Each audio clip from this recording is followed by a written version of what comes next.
The smell hits you first. Not the food, not yet. It's the smell of heat itself. That dry, thick summer air pushing through a screen door that don't quite close right. The kind of heat that makes the linoleum stick to your bare feet. Somewhere down the hall, a box fan is running, but it's not doing much except moving hot air from one side of the room to the other. Mama's in the kitchen.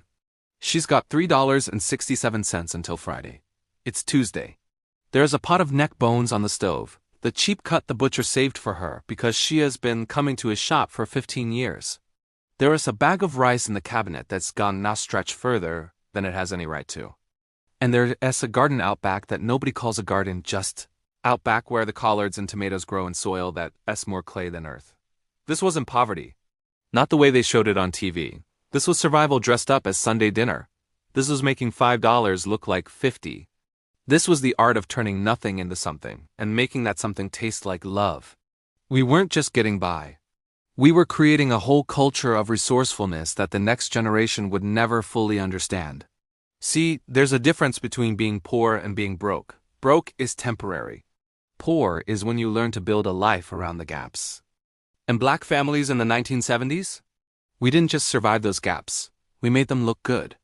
We made them sing. So let me take you back, not to pity us, not to make you sad, but to show you what ingenuity really looks like when it is passed down through generations who never had the luxury of waste.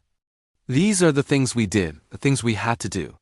And if you grew up in a house where these things were normal, you already know this list is going to hit different. 1. Watered down the juice. Let's start with something every single one of us remembers. The juice was always watered down. Not a little bit. I'm talking about that pitcher of Kool-Aid that started out red in the morning, and by dinner time it was damn near pink. By the next day, you were basically drinking sugar water with a memory of fruit punch. But here's what you didn't understand as a kid. Mama wasn't being stingy. That one packet of Kool-Aid, 10 cents if you caught it on sale, had to last. It had to stretch across 3 days, 5 kids, and whoever else came through that door thirsty. The taste? Yeah, it was weak, but it was cold. And when it's August in a house with no air conditioning, cold is currency. Cold is luxury. That watered-down juice in a plastic cup with cartoon characters on it, sweating condensation onto your hand, that was everything. And you know what? We didn't complain, because we knew. Even as kids, we knew. We saw Mama counting coins. We saw the way she'd divide that pitcher into careful portions. We learned early that making things last wasn't about being cheap, it was about making sure everybody got some. The lesson wasn't in the juice, it was in the ritual of it. The pouring, the measuring, the making do. 2. Kept the butter wrappers. You thought Mama was being extra when she told you to save that butter wrapper, didn't you? But watch what she did with it. She'd smooth it out, fold it careful, and tuck it in the drawer by the stove. And later when it was time to grease a pan or oil a waffle iron, or keep the cornbread from sticking, she'd pull out that wrapper with just enough butter residue left on it to do the job. Nothing went to waste. Not even the wrapper. See, this is what people don't understand about being poor. You develop a relationship with your resources. You know exactly how much is left in every container. You know which corner of the butter wrapper has the most grease still clinging to it. You know that the empty bottle of dish soap still has 3 more washes in it if you add a little water and shake it up. This wasn't hoarding. This was precision. This was knowing that the difference between making it to payday and going without might come down to whether or not you saved that damn wrapper, and you learned to see value where other people saw trash. You learned that used up was a matter of perspective. 3. Made sugar sandwiches if you know. 2 slices of white bread. The cheapest kind, the kind that would compress down to nothing if you pressed on it. A thin smear of margarine if you were lucky. A heavy sprinkle of white sugar, folded over. That was a snack. Sometimes that was lunch. Now, I can hear some of y'all already. That's not a meal. You're right. It wasn't, but it was something when there was nothing else. It was sweet. It was filling enough to quiet a growing stomach until dinner. And it was made with love, even if that love came wrapped in desperation, the taste like carnival food. Like funnel cake's poor cousin. The sugar would crunch between your teeth and then dissolve, leaving that white bread to stick to the roof of your mouth. You'd wash it down with that watered-down Kool-Aid we just talked about, and you'd go back outside to play. Here's the thing about the sugar sandwich. It wasn't about nutrition. It was about not letting your child go hungry. It was about making sure that when they asked for something to eat, you had an answer. Even if that answer was humble. Even if that answer was just flour, water, and sweetness. Some of y'all are probably thinking about diabetes now. About health. And yeah, we can have that conversation, but back then? Back then it was about today. About right now. About making it through this afternoon so you could figure out tomorrow when tomorrow came. 4. Reused aluminum foil. Mama would wash that foil like it was fine china, rinse off the grease, smooth out the wrinkles as best she could, pat it dry with a dish towel, fold it neat and tuck it back in the drawer under the stove right next to the butter wrappers and the bread bags we saved. You used that same piece of foil until it tore, and even then, you'd save the bigger pieces. People today don't understand this. They tear off 2 feet of foil for a baked potato and throw it away after one use. But in our houses, that foil had a career. It covered leftovers, it lined pans. It went from the oven to the sink to the drawer and back again. This is what generational poverty teaches you. Permanence. You buy things that last, and when they don't last, you make them last. The aluminum foil drawer was like a savings account. Every piece represented a future use. A meal you hadn't cooked yet, but would need to cover. A pan you hadn't greased yet, but would need to line. And when you finally did throw a piece away when it was torn so bad even Mama couldn't salvage it, it felt wasteful. Like you'd failed somehow. Like you should have been more careful. 5. Mix the milk powdered milk, Carnation, or whatever generic brand was on sale. You'd mix it with cold water cold as you could get it, because warm powdered milk was nasty. You'd stir and stir until the clumps dissolved, but there were always clumps. Little white chunks floating at the top that you'd have to fish out or just drink around. It didn't taste like real milk, it tasted like the idea of milk. But here's what it did, it lasted. That one box of powder could make gallons. And when you're feeding multiple kids breakfast every morning, cereal and milk every day, that math matters. Real milk, the kind in the carton that was expensive, and it went that fast. 3 days in a hot kitchen and it was sour. Powdered milk? That could sit in the cabinet for months, so you learned to drink it. You learned to pretend it was the same. And if you were really lucky, sometimes Mama would mix the powdered milk with a little bit of real milk. Cut it like they used to do with drinks during Prohibition. Stretch the good stuff with the cheap stuff until you couldn't quite tell the difference. And then you get to school and they'd have real milk in those little cartons. Cold, whole, creamy, and you'd drink it slow because you knew what was waiting for you at home. 6. Wore hand-me-downs until they were ghosts. Your clothes had a history, a genealogy. That shirt didn't just come from the store, it came from your older brother. Before that, it came from your cousin. Before that, it might have come from the church donation box. By the time it got to you, the color had faded from navy blue to a kind of dusty gray blue. The collar was frayed. There was a patch on the elbow where somebody maybe 2 somebodies ago had torn it, but it fit, and it was clean. And that's what mattered. Mama could make clothes last longer than they had any business lasting. She'd patch knees. She'd let down hems. She'd take in waists. She'd cut the legs off pants that were too short and turn them into shorts for the summer.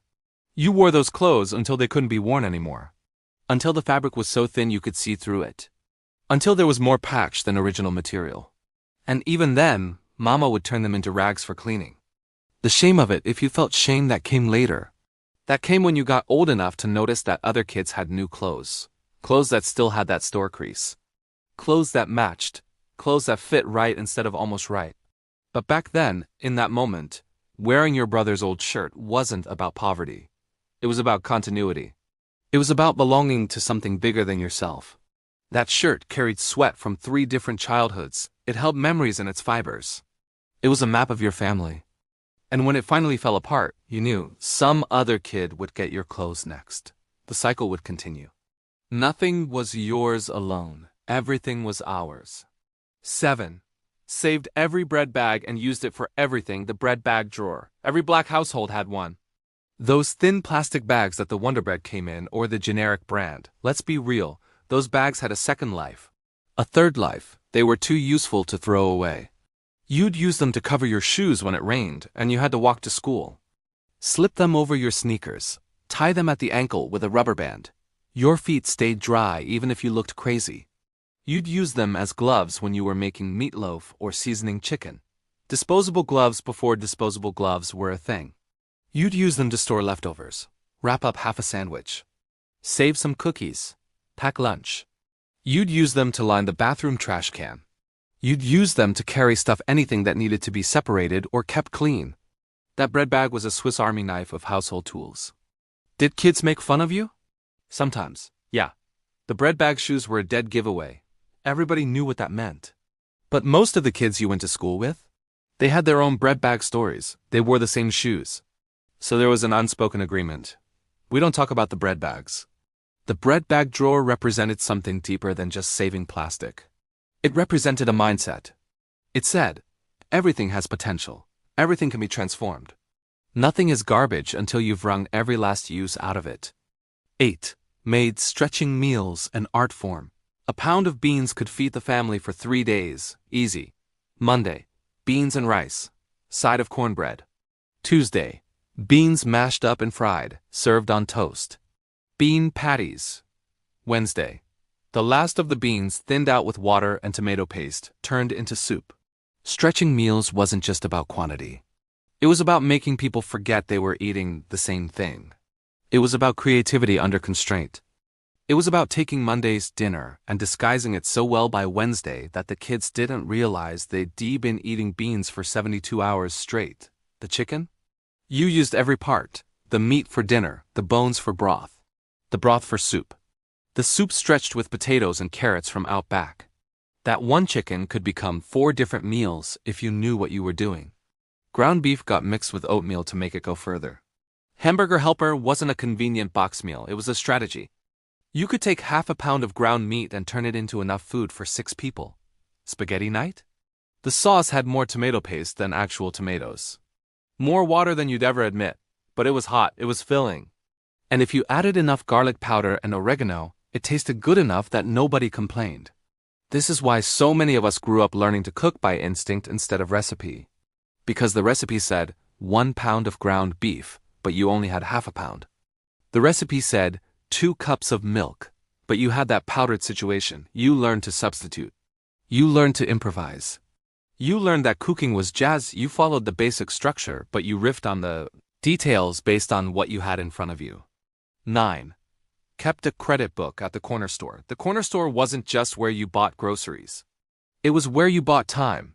Mr. Johnson, or whoever owned the spot in your neighborhood, he kept a ledger. A notebook with names written in it. Your mama's name. Your grandmother's name. Names of families who'd been coming to that store for 20 years.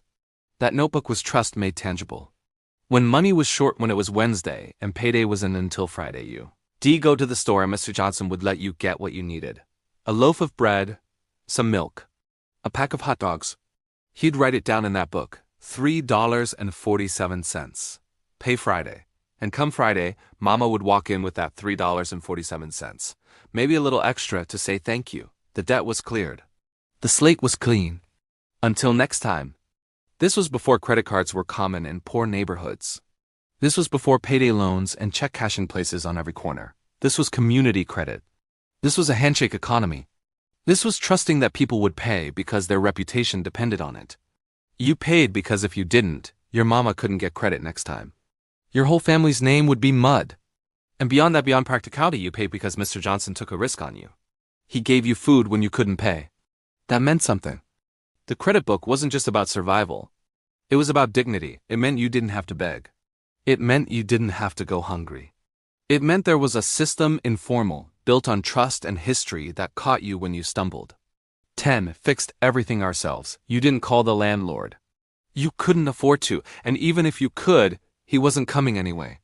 So you learned to fix it yourself. The toilet kept running? Daddy would take the top off the tank and jiggle that chain until he figured out what was stuck. He'd bend a wire hanger into the right shape to hold the flapper down. He'd wrap electrical tape around a crack in the pipe. It wasn't pretty, but it worked. Make it work was the family motto we never said out loud but lived by every single day. The TV was broken, you didn't buy a new one. You hid it on the side until the picture came back. You wrapped aluminum foil around the antenna. You moved it 3 inches to the left and suddenly you could get channel 7 again. The iron stopped heating up? You scraped the mineral buildup off the plate with a knife. You checked the cord for frays and wrapped them in tape. A hole in the wall? You didn't call nobody.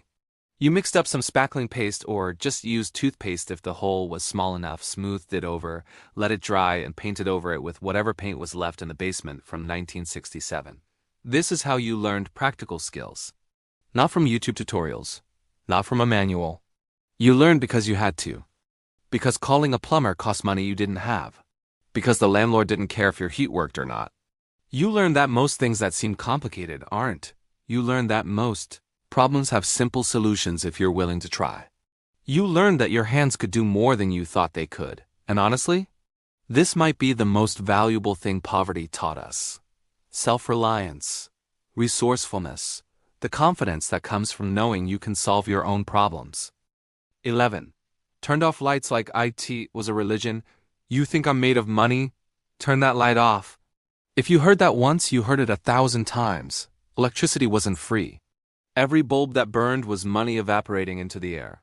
So you learned to move through the house in darkness.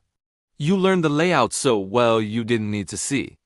You knew exactly how many steps from your bedroom door to the bathroom. You knew which floorboards creaked. You could navigate the whole house by memory and moonlight. One room was lit at a time. Everybody congregated there. If you were in the living room light was on. The kitchen was dark. The bedrooms were dark. The bathroom light only came on when someone was in there, and God help you if you stayed too long. Summer was different. Summer meant the lights stayed off as much as possible because lights created heat, and in a house with no AC, heat was the enemy. You'd sit in the dark with the windows open, hoping for a breeze. The only light came from the street lamp outside or the TV if you were lucky enough to have one. You learned to do homework by the last bit of natural light coming through the window. You learned to read fast before the sun went down. You learned to finish dinner before dark so you didn't have to turn on the kitchen light. This wasn't about being environmentally conscious. This was about keeping the electric bill under $30 a month, and when that bill came, Mama would look at it like it was a report card. If it was higher than last month, she'd want to know why. Who left the porch light on all night? Who kept the bathroom light on for an hour? The fear was real. If you didn't pay the electric bill, they'd shut it off. And living without electricity wasn't an inconvenience. It was dangerous. It was dark. It was hot in the summer and cold in the winter. So yeah, you turned off the lights. Every single time. 12. Used the oven to heat the house when the heat got shut off, or when the landlord just never fixed the boiler, the oven became the furnace. You'd turn it on. Let it heat up to 400 degrees. Open the door. And just let that heat roll out into the kitchen. It was dangerous. We knew it was dangerous, but it was warm. The kitchen would get so hot you'd have to crack a window. Meanwhile, the bedroom stayed cold. So at night you'd pile every blanket you owned onto the bed. You'd sleep in your clothes. You'd sleep 3 kids to a bed for warmth. In the morning you'd wake up and your breath would fog in front of your face. You'd run to the kitchen where the oven was already on. Mama had gotten up early to warm the house before everybody else woke up, and you'd get dressed right there by the stove. Layer after layer. Thermals if you had them. 2 pairs of socks. A hoodie under your coat. People talk about carbon monoxide poisoning now, about how unsafe it is to use an oven for heat. And they're right. But back then, the choice wasn't between safe and unsafe. The choice was between cold and warm. The choice was between your kids sleeping in a freezing house or taking a risk. You put a pot of water on top of the stove to keep the air from getting too dry. You kept a window cracked just an inch to let in fresh air. You did what you could to make it safer. But at the end of the day, surviving winter meant doing things that the manual said not to do. 13. Shared bath water. Don't drain that tub yet. Bath night wasn't about cleanliness. It was about efficiency. Hot water costs money. Heating that water costs money. Filling the tub costs money. So you didn't fill it 6 times. You filled it once and everyone used it. Oldest first, usually, then down the line. By the time the youngest kid got in, that water was lukewarm and murky. But it was still a bath. You learned not to be precious about it. You learned that clean was clean, even if the method wasn't perfect. You learned that modesty was a luxury everybody saw everybody anyway. The bathroom door didn't have a lock. Privacy wasn't a concept that existed in a 3-bedroom house with 7 people. Don't waste the soap. That was the other rule. You had 1 bar. It had to last. You lathered up quick, rinsed quick, got out. If you took too long, someone would bang on the door. If you used too much water, you'd hear about it. And you know what? You got clean. Maybe not spa clean. Maybe not bubble bath clean.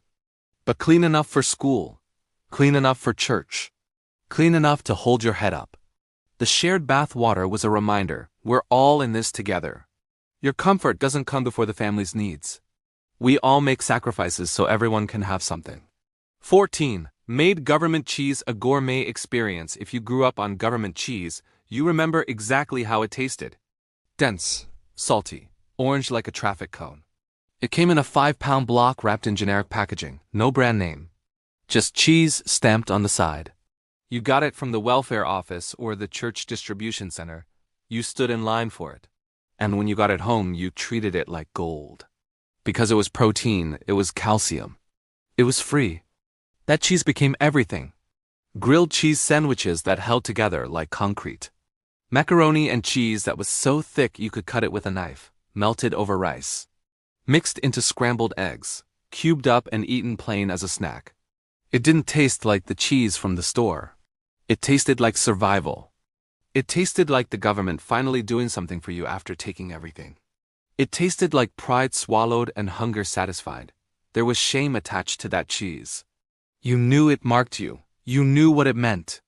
When other kids talked about going to McDonald's or getting pizza, you had government cheese. When they brought Lunchables to school, you had a government cheese sandwich. But inside your house? Inside your house, that cheese was transformed. Mama's hands turned it into comfort food. Into soul food. Into something that tasted like she cared, even when the source of it screamed the opposite. Government cheese taught us that the origin of something doesn't define its value. What matters is what you do with it. How you transform it.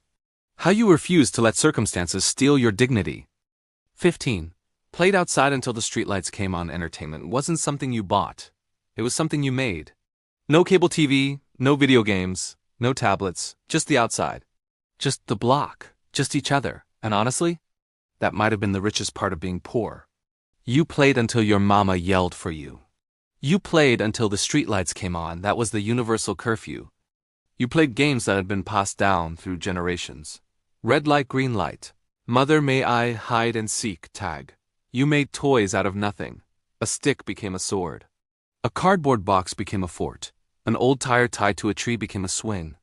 You didn't need the newest toy from the store because you had imagination. The street was your kingdom. You knew every crack in the sidewalk. Every yard that had the best grass for rolling down. Every porch that had the nicest old lady who'd bring out snacks. Every dog that would chase you and every dog that was all bark. You knew which kids could run the fastest. Who could jump double dutch without missing? Who always had chalk? Who always had the best ideas for games? And when those streetlights came on, you went home. No argument. Because you knew tomorrow the block would still be there.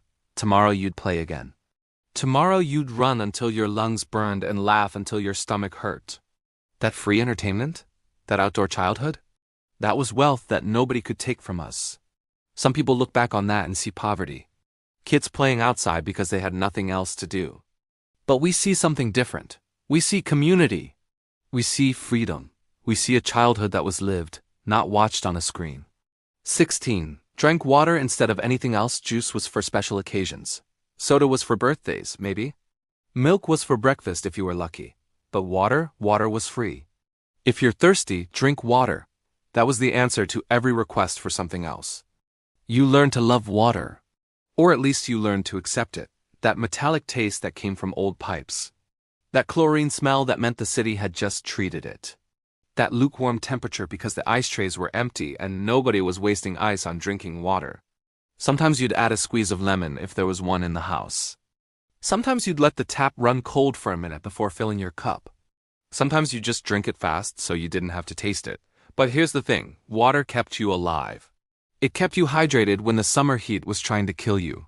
It filled your stomach when there wasn't much else. It was reliable in a way that nothing else was.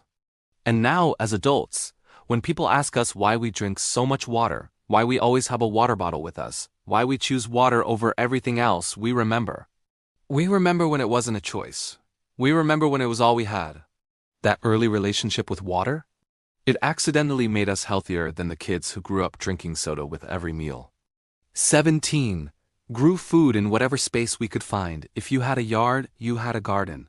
If you didn't have a yard, you had pots on the porch. If you didn't have a porch, you had a windowsill with herb plants. You grew food because buying food was expensive. Growing food was an investment that paid back in meals. That garden was tended like it was sacred ground. Because it was. Those tomatoes were the difference between having spaghetti sauce and not having spaghetti sauce. Those collard greens were Sunday dinner. Those green beans meant you had something to can for winter. You learned to garden young. You learned which plants liked sun and which liked shade. You learned to pull weeds before they took over. You learned to water in the morning or evening, never at midday when the sun would burn the leaves, and when harvest time came. That was abundance. That was wealth. That was looking at a counter full of vegetables that you grew with your own hands and knowing that you'd eat for weeks. The neighbors would trade your tomatoes for their cucumbers, your peppers for their squash. The garden created a whole economy of sharing that had nothing to do with money. You'd can what you could. You'd freeze what you could. You'd eat fresh until you were sick of it. And still, it was better than going to the store and watching your grocery bill climb while your wallet stayed empty. 18. Kept the plastic on the furniture. That plastic was controversial. Some people hated it, said it was uncomfortable, said it was ugly, said it made you sweat in the summer. But Mama didn't care what you thought. That couch cost money. That couch was going to last. See, furniture was an investment. You didn't just buy a new couch every few years like it was disposable. You bought one couch and you expected it to last a decade, maybe two. The plastic protected it from spills, from dirt, from the wear and tear of 5 kids sitting on it every day, from the dog that wasn't supposed to be on the furniture but somehow always ended up there. And here's the real secret. That plastic meant something. It meant this is valuable. It meant we take care of what we have. It meant even though we don't have much, what we do have matters. When company came over, real company, not just neighbors, the plastic came off. The couch got to breathe. The fabric got to be seen. And you'd sit carefully, conscious that you were sitting on the good couch now. The real couch, and you better not spill anything. Then company would leave and the plastic would go right back on. Protection. Preservation. Making things last. 19. Knew every free event in the neighborhood entertainment wasn't bought. It was found. You knew when the library had story time. You knew when the church was doing a fish fry. You knew when the community center had free swimming. You knew when the park had movies projected on a sheet strung between 2 trees. The social calendar of free events was memorized better than school schedules. The summer lunch program, you knew about that. When school was out and breakfast and lunch weren't guaranteed anymore, the community center or the church or the YMCA would serve free meals. You'd show up at noon. You'd eat what they gave you. Nobody asked questions. Nobody made you feel bad about it. Free concerts in the park. You'd bring a blanket and sit on the grass. The music wasn't always great, but it was live. It was out of the house. It was something to do. Block parties organized by the neighborhood. Everybody contributed something. Somebody brought a grill. Somebody brought hot dogs. Somebody hooked up speakers and played music. The kids ran wild while the adults sat in lawn chairs and talked. These free events weren't just entertainment. They were community builders. They were how you knew your neighbors. How you felt connected. How you felt like you belonged to something bigger than your own struggle. 20. Learned that we have food at home was the end of the conversation. Mama, can we get McDonald's? We have food at home. That was it. That was the end of the discussion. No negotiation, no debate. No, just this once. Because there was no just this once. There was no budget for fast food. There was no room in the grocery money for a happy meal. You learned not to ask. You learned to look straight ahead when you passed restaurants. You learned that the food at home, the beans, the rice, the leftovers from yesterday, that was your food. That was what you got. And the wildest part? The food at home was usually better, more nutritious, more filling. Made with love even when it was made with frustration about not having more to give. But as a kid, you didn't see it that way. You saw other kids with their fast food bags. You saw the commercials on TV. You wanted what they had. You wanted the toy and the happy meal. You wanted to feel like you could have something just because you wanted it. But that's not how it worked. That's not how it could work. So you ate what was at home. And you learned a lesson that would follow you into adulthood. Just because you want something doesn't mean you can have it. Resources are limited. Priorities matter. You make do with what you've got. The deep dive. The why behind the struggle. Let's pause here for a moment. Let's talk about why. Because none of this happened in a vacuum. These survival strategies, these creative, exhausting, dignity-preserving methods of making it through, they were responses to specific economic conditions that were crushing black families. The 1970s weren't just hard, they were systematically hostile. The factories were closing. The manufacturing jobs that had allowed black families to enter the middle class during the 50s and 60s, those were disappearing. Moving overseas. Moving to suburbs where black people couldn't live because of redlining and restrictive covenants. Inflation was out of control. The cost of basic goods, bread, milk, rent was skyrocketing while wages stayed flat. The gas crisis meant everything cost more because everything had to be transported. And beyond the economics, there was the weight of inherited poverty. If your parents were poor, if your grandparents were poor, if they'd been denied access to good jobs, good schools, good housing, good loans, then you started from behind. Way behind. The GI Bill that built the white middle class after World War II? Black veterans were systematically excluded. The housing boom? Black families were redlined out of it. The wealth that comes from home ownership and passes from generation to generation? Black families were locked out of that system. So by the 1970s, you had multiple generations of black families who had been intentionally, systematically kept from building wealth. And then when poverty followed, as it inevitably did, it was blamed on the families themselves. Blamed on laziness. Blamed on bad choices. But there were no good choices. There was only survival. The resourcefulness wasn't a cultural trait. It was a trauma response. It was what you did when the system was designed for you to fail, but you refused to fail anyway. But here's the thing that history books miss that statistics can't capture. We didn't just survive. We built culture while we survived. The music coming out of those communities in the 70s? Soul, funk, the birth of hip-hop at the end of the decade. That creativity came from the same place as the creativity that turned neck bones into Sunday dinner, the fashion? Making our own style because we couldn't afford what was in the stores. Platform shoes built by hand. Clothes altered and customized and made fly through pure imagination. The language? The slang, the poetry, the way we could turn a phrase that came from making do. From finding new ways to express old truths. We created beauty in the margins. We created community in the absence of resources. We created meaning in the midst of circumstances designed to crush our spirits. The survival strategies weren't just about staying alive. They were about staying human. Staying connected. Staying proud. The conclusion, the legacy, so here we are, decades later, some of us made it out. Some of us got educations, got jobs, bought houses. We don't reuse aluminum foil anymore. We don't water down the juice. We don't turn off lights like it's a religious practice. But we remember. We remember what it cost. We remember what it taught us. And if we're honest, we miss some of it. Not the struggle, God, no, not the struggle. But the results of the struggle. We miss the community that came from needing each other. We miss the resourcefulness that came from having to make do. We miss the pride that came from turning nothing into something. Our kids don't understand. How could they? They've never known scarcity. They've never had to wear hand-me-downs until they fell apart. They've then never had to share bathwater, or eat government cheese, or play outside until the streetlights came on because there was nothing else to do. And that's a blessing. That's what we fought for. That's why we survived those years, so they wouldn't have to. But something was lost in the translation from poverty to stability.